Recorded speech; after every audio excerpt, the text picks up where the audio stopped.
Hello everyone, I'm Amanda with Paint a Purpose Coaching, and today's video it's the second video in my dating help series. I'm going to be talking little by little about what needs to happen in the first steps of getting to a lasting relationship we want and deserve. In today's video, I'm talking about the one worst habit men have that makes them unsuccessful in having and keeping a relationship. In my first video last week, I touched base on being authentic, healing, and setting your intentions.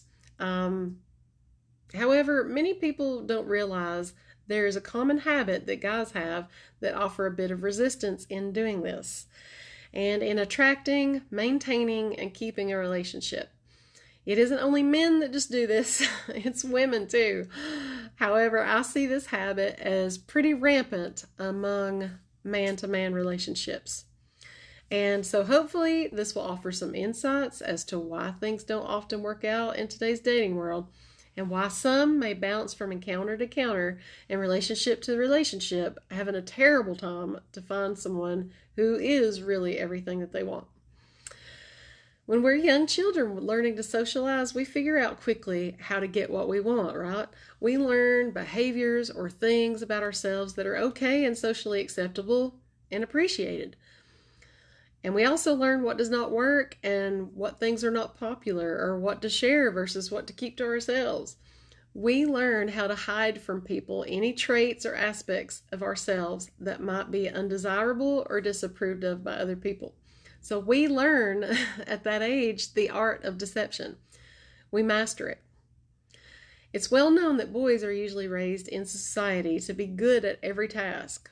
Kind of like masters of their little universes, masters over emotions, sadness, seriousness, and vulnerability.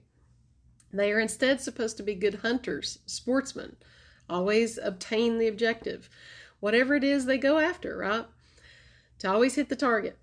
And in the dating world, that translates into getting the object of their affections. The motives for this can be higher status, looking good to bosses, getting a notch on the old belt, co-workers, some business transactions, approval from one's family, friends, or culture, or even expectation, like in arranged marriages. But what it definitely doesn't do is honestly attract someone who likes and loves them for themselves, and someone who is really able to respond or engage with them authentically. What usually happens is in the hunting phase, he uses lures to reel her in. He uses camouflage to cover things up about himself that he knows she wouldn't like. He gets laser focused and makes her his top priority.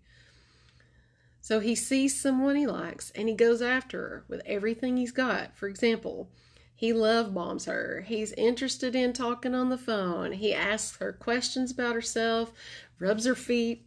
He shops with her. He opens the doors. He buys gifts, goes to the vegan restaurant, even though he likes meat. He hangs out with her family and friends. He pets the cat when he's a dog person, He goes to the temple or the church.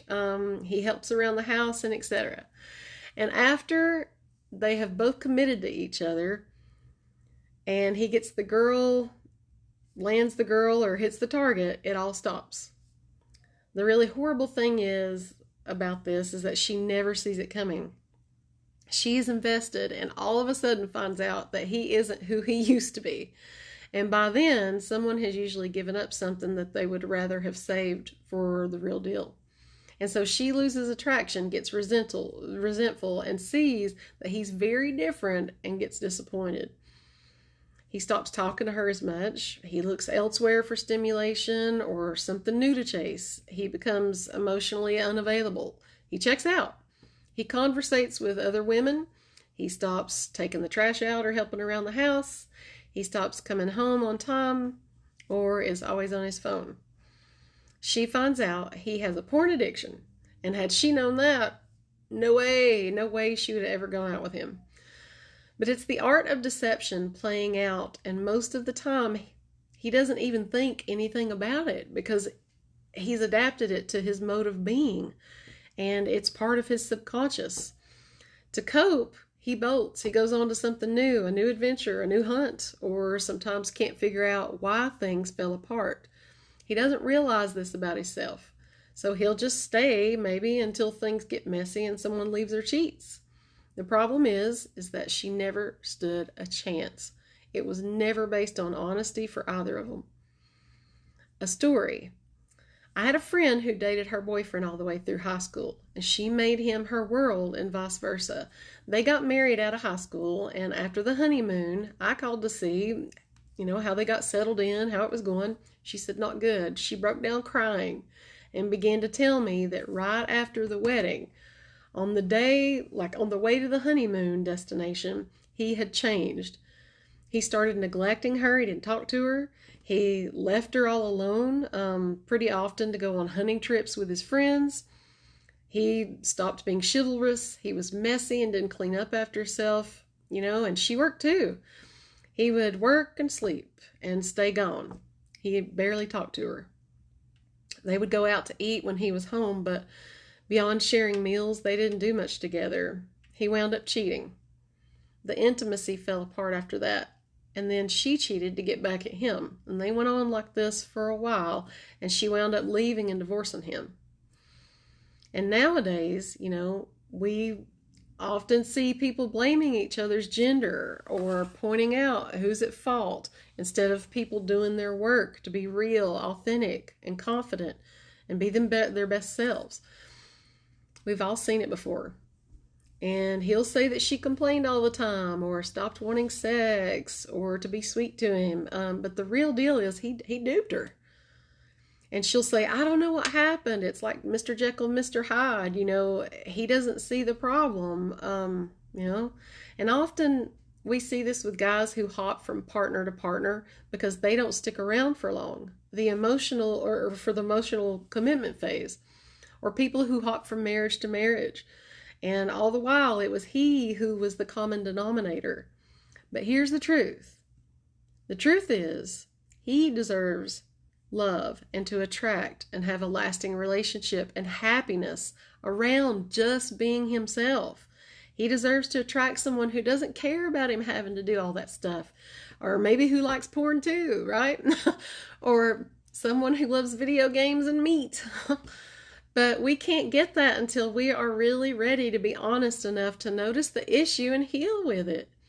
Heal it, and really know and love thyself. That's the only way. You deserve to be loved for yourself, and if anything I said in this video resonates with you, then please like and share to someone who might need similar info. Please DM me if you're ready to get yourself a real partner that you deserve. Or if you want to feel good and live authentically as yourself. I offer a free one-on-one intention session where we sit down together confidentially and privately, see if we're a good fit to work together, and we put together a plan to get you more into the life you want. So please stay tuned for my next video, and I'll see you soon. Bye.